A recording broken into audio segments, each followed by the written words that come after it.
সোম এবং মঙ্গলবার কর্ণাটকের রাজধানী বেঙ্গালুরুতে মহাজোটের দ্বিতীয় বৈঠক।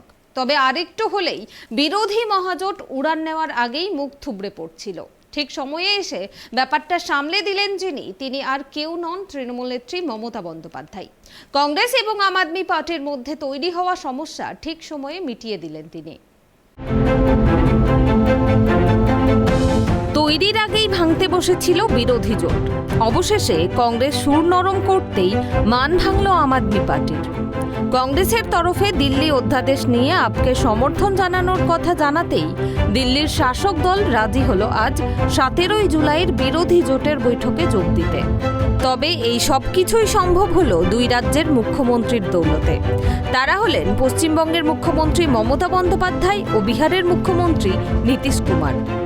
দিল্লি অধ্যাদেশ নিয়ে কংগ্রেস ও আম আদমি পার্টির মধ্যে যে বিরোধ শুরু হয়েছিল এবং যার জেরে উড়ানের আগেই ক্র্যাশ হতে চলেছিল বিরোধী জোট, সেই ভুল বোঝাবুঝি দূর করলেন এই দুই বিরোধী নেতৃত্বই।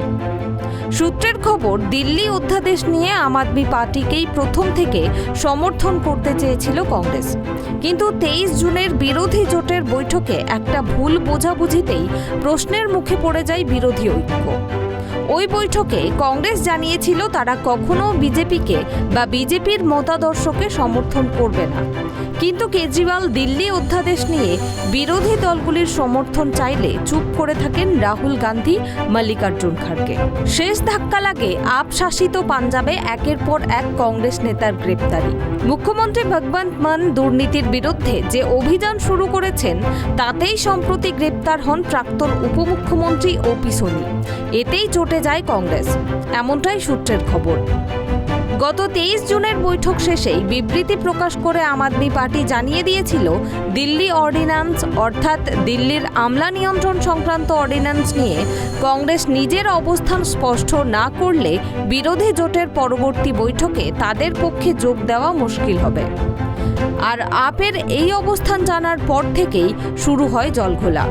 কংগ্রেসের তরফে মল্লিকার্জুন খাড়গে আগেই জানিয়ে দিয়েছিলেন যে তারা বিজেপির কোনো প্রস্তাবকে সমর্থন করবে না, কিন্তু বাধা আসে কংগ্রেসের দিল্লি এবং পাঞ্জাব সেল থেকে।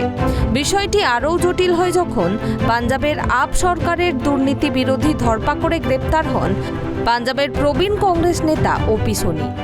এদিকে বাদল অধিবেশন শুরু হওয়ার আগেই দিল্লি অধ্যাদেশ নিয়ে আলোচনার কথা ছিল।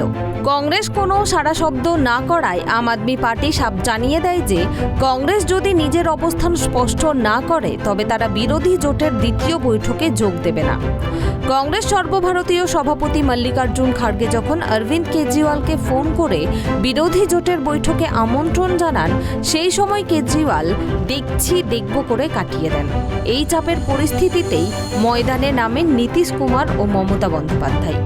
দুই নেতৃত্বই কংগ্রেসের শীর্ষ নেতৃত্বকে বোঝান যে দিল্লি অধ্যাদেশ নিয়ে নিজেদের অবস্থান স্পষ্ট না করলে বিরোধী জোট দিল্লি পাঞ্জাবের মধ্যেই সীমাবদ্ধ হয়ে থাকবে।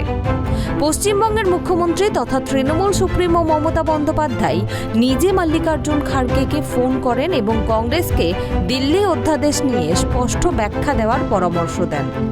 কেসি বেণুগোপাল সেই ব্যাখ্যা দিতেই আম আদমি পার্টির তরফে জানানো হয় তারা 17-18 জুলাই বেঙ্গালুরুতে বিরোধী জোটের বৈঠকে যোগ দেবেন। Bureau report, tribe TV.